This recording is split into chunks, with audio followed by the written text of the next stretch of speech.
Brianna Denison was a college student who was abducted on January 20, 2008, from a friend's house in Reno, Nevada. Her body was discovered on February 15, 2008, in a field near a Reno business park after being raped and murdered. A man named James Bala was convicted of the murder. Brianna Denison attended Reno High School in Reno, Nevada, graduating in June 2006. Denison was at home during winter break from Santa Barbara City College, studying psychology. She and her friends had attended events tied to a Summer-Winter Action Tours LLC, Martin Luther King Jr. weekend in Reno. Denison had reportedly attended this event in the past. She was last seen alive on January 20, 2008, at about 4 a.m. Pacific Time at her friend's house near the University of Nevada campus. This residence is on Mackay Court in Reno, where she was staying after attending a party at the Sands Regency on North Arlington Avenue. Her friend woke up at around 9 a.m. and could not find Brianna. A small bloodstain was found on the pillow Brianna slept on that night, which led her friend to alert Brianna's parents and local authorities. Brianna had left the house without her shoes, cell phone, or purse. Authorities believe she was wearing only sweats and a white tank top. Her body was later found dressed only in bright orange-colored socks. In the following days, the Reno Police Department conducted a forensic investigation of the Mackay Court residence where Brianna was staying when she was abducted and found DNA belonging to an unidentified male on the doorknob. They also discovered that blood on the pillow was Brianna's. Investigators began focusing on a kidnapping scenario.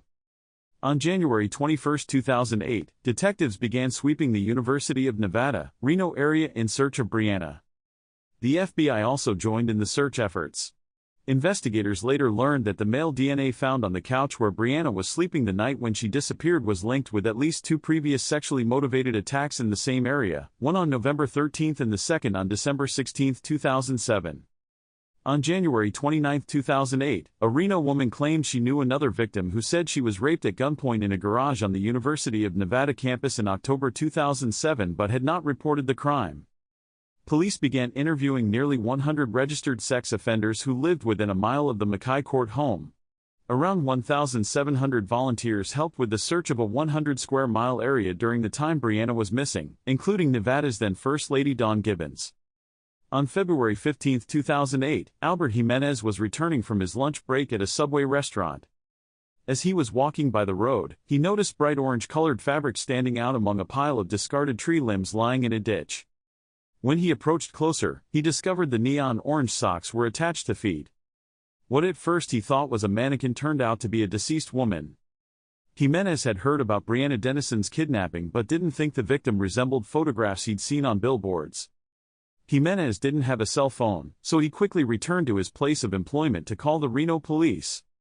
When police arrived to the South Reno lot, Jimenez was told that the victim was Brianna. On February 16, 2008, an autopsy report confirmed that the body found in a field near a Reno business park was Brianna Denison. On January 29, 2008, police released a description of the unknown perpetrator. The person in question was also linked to at least 2 attempted sexual assaults in November and December 2007, and a woman claimed to have been raped in a parking garage in October. Previous victims also gave enough detailed information for police to sketch the suspect. An item of underwear was found near Brianna's body along with the DNA of the perpetrator and the DNA of an unknown female.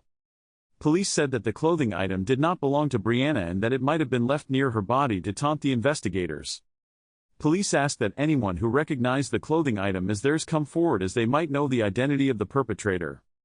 On Tuesday, November 12, 2008, James Michael Bala, 27, of Sparks, Nevada, was arrested and booked at the Washoe County Jail on charges of murder, first-degree kidnapping, and sexual assault. The arrest occurred while he was dropping his son off at the Stepping Stones Children's Center in Reno. A DNA sample was collected from Bala. He had previously been arrested in 2001 for threatening his former girlfriend's neighbor with a knife. In a press conference held by the Reno Police Department on Wednesday, November 26, 2008, it was confirmed that the DNA collected from Bala matched the DNA found at the crime scene, positively linking him to the murder of Brianna Denison and a previous sexual assault. At this same press conference, it was also stated that a friend of his girlfriend had turned in Bala via the secret witness program on November 1, 2008. Bala's girlfriend had confided to this friend that she had found underwear unknown to her in Bala's truck as they were returning from Washington State, where Bala had taken a job in March. Widespread news media reports began circulating, including a police sketch of a suspect and a description of a vehicle used in another rape the month before Brianna's abduction. According to Reno Police Department Chief Michael Pullman, detectives questioned Bela after the secret witness tip came in. He denied involvement and declined to provide a DNA sample. Bela's girlfriend was also questioned and gave police permission to obtain DNA from her 4-year-old son, whom Bela had fathered. The test indicated that his direct relative had left DNA at the home where Brianna Denison was abducted and at the other rape that had taken place the prior month. With this evidence, Reno police obtained an arrest warrant and one for Bela's DNA. Chief Pullman announced at the press conference that the Washoe County Sheriff's Department Crime Lab had tested Bela's DNA and found it matched DNA from the Denison case. Washoe County District Attorney Dick Gamick told reporters at the news conference he would be prosecuting the case with one of his lead criminal deputies, Elliot Sattler, and that his office would be seeking the maximum penalty for Bela, up to and including the death penalty. On his way to Washington, it was also announced that Bela had sold his truck in Idaho, which matched the description of the vehicle used in the previous sexual assault. At the press conference, officials said the vehicle was being returned to Reno to be searched and used as evidence in the case against him. On Thursday, May 27, 2010, Bela was found guilty of the murder of Brianna Denison. After deliberating for about 9 hours, the jury returned a guilty verdict for all counts against Bela, which included kidnapping, sexual assault, and murder. Defense attorneys argued against the death penalty, stating that Bela suffered an abusive childhood due to an alcoholic father, that he had been a productive member of society before his crimes, and that he was a model prisoner. Jurors did not accept these mitigating factors and handed out the death sentence. On July 30, 2010, Judge Robert Perry sentenced Bela to 4 additional life sentences for multiple counts of rape and kidnapping associated with attacks on 2 victims before Denison's abduction and murder.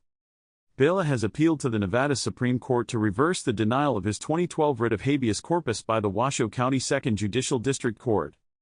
His appeal was most recently denied on June 12, 2019, whereby the Nevada Supreme Court considered Bela's arguments and concluded that they do not warrant relief. We order the judgment of the District Court affirmed. The sale of handguns, stun guns, and pepper spray increased dramatically in the University of Nevada, Reno area after Brianna's body was found. Brianna's mother founded the Bring Bree Justice Foundation. The foundation's goal is to create change and raise awareness about violent crimes and personal safety. On February 23, 2008, hundreds of people attended a vigil held in Reno for Brianna. Her family expressed closure after seeing her killer sentenced to death. Brianna's law in Nevada was implemented, mandating that anyone arrested for a felony provide a DNA sample to help prevent future tragedies like Brianna's case. Brianna Denison is remembered as a bright, kind, and outgoing young woman. Her family and friends describe her as compassionate and ambitious, with dreams of making a difference in the world through her studies in psychology. Her tragic death inspired widespread changes in public safety and justice. The Bring Bree Justice Foundation, established in her honor, continues to advocate for victim rights, increased safety measures, and community awareness about violence prevention. The case serves as a powerful reminder of the importance of resilience, community support, and the pursuit of justice. Thank you for taking the time to explore this chilling true crime story with us. If you found this case as intriguing as we did, don't forget to like this video, leave a comment with your thoughts, and subscribe to our channel for more gripping tales of true crime and mystery.